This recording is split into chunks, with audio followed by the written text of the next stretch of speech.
Let's jump right into this explainer because it is absolutely wild how much historical narrative and, honestly, administrative drama we can extract from literally just 60 words on a single page.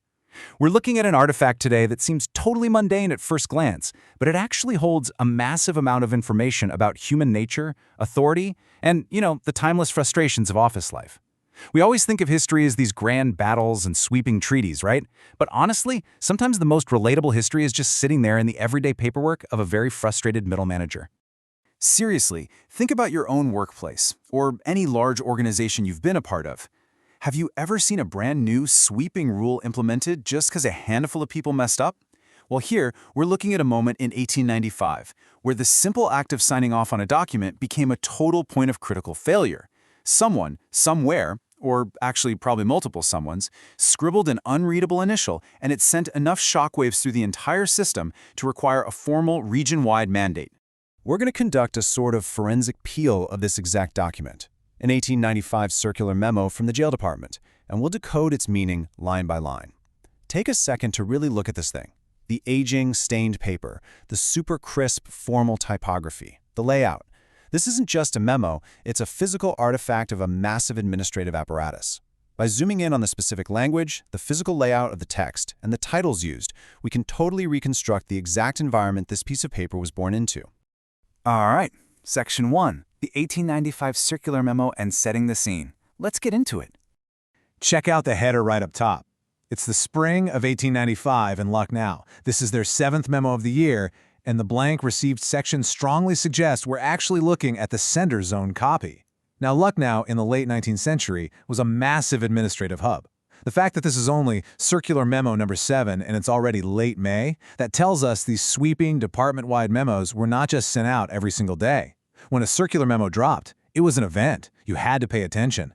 Plus, that blank space next to received is such a brilliant little clue. It tells us this specific piece of paper likely never made the journey to a subordinate's desk. It was kept right there in the master file, a pristine record of the command they sent out to the masses. Moving on to Section 2, Jail Department Hierarchy. Panning down just a bit, the document explicitly maps out the chain of command. Now, any large bureaucracy relies entirely on a clear, unbreakable chain of command, and the colonial administration of the 1890s was no different. Honestly, it was kind of the gold standard for it. The strict top-down routing moves directly from the Inspector General down to the superintendents, applying to all jail officials across the northwestern provinces and odd.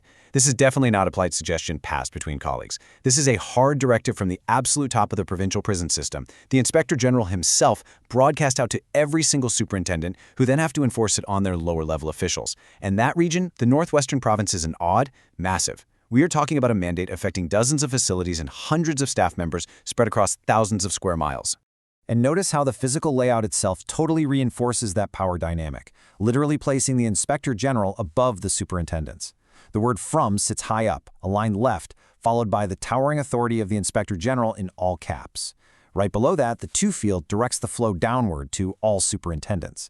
The typography itself is doing the heavy lifting here, visually enforcing the hierarchy before you even read a single sentence.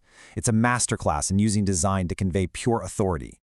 All right, Section 3, the case of doubtful initials. So we've set the scene, we've established the players and the sheer scale of the command structure. But what was so incredibly urgent that it warranted Circular Memo number 7?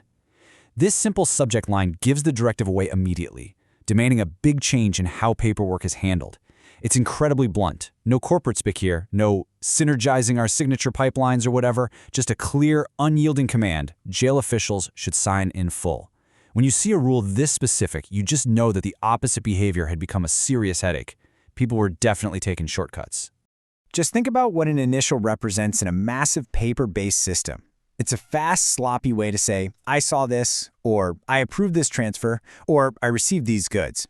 But an initial is virtually untraceable if you don't already know whose desk the paper was on. By forcing a full signature, the administration is completely stripping away that anonymity. They're getting rid of that quick scribble and replacing it with undeniable, written proof of identity, establishing strict accountability for all receipts and documents moving forward. And here is the smoking gun of our document. This specific admission of administrative failure is the entire catalyst for the mandate. Several cases have occurred lately, so it wasn't a one-off mistake, it was a whole trend. And the phrase, initials have been doubtful, is just wonderfully polite 19th century phrasing for, we have absolutely no idea who signed off on this.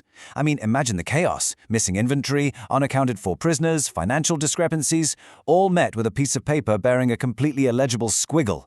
The Inspector General had clearly had enough of the mystery. Which brings us to Section 4, the Surgeon Lieutenant Colonel. A document like this is really only as powerful as the person who issues it. And the guy who authored this memo made absolutely sure that everyone reading it knew exactly who was in charge. Notice how Jeffrey C. Hall's credentials are intentionally stacked, line by line, from FRCS and Sergeant Lieutenant Colonel, all the way down to Officiating Inspector General. It is basically a typographic monument to his career. He isn't just some administrator, he is a medical professional, a fellow of the Royal College of Surgeons. He is a military man, a Sergeant Lieutenant Colonel, and currently he holds the top job as the Officiating Inspector General. By stacking these titles, he is projecting this impenetrable wall of authority. You aren't just disobeying a manager if you use an initial. You're disobeying a decorated military surgeon who runs the entire prison system. You can almost feel the weight of the mandate just by looking at how his formal title dominates the bottom third of the page. It actually takes up nearly as much space as the text of the memo itself. It anchors the entire document. It's like the period at the end of a very stern sentence. There is zero room for argument or interpretation below this massive block of credentials. So, as we wrap up this explainer, I'll leave you to ponder how this awesome microhistory proves that the headaches of human bureaucracy really haven't changed in over a century. Sure, we might use digital signatures and read receipts today instead of ink on paper in Lucknow, but the core issue is exactly the same. Organizations need accountability, people absolutely love to take shortcuts, and eventually, the boss has to send out a department-wide memo telling everyone to stop being lazy. The technology evolves, but the human element of the workplace, that stays exactly the same. So next time you get a slightly passive-aggressive email about filling out a form correctly, just remember Jeffrey C. Hall, the Sergeant Lieutenant Colonel, fighting that exact same battle back in 1895. Thanks so much for joining me, and keep looking for those fascinating stories hidden in the everyday details.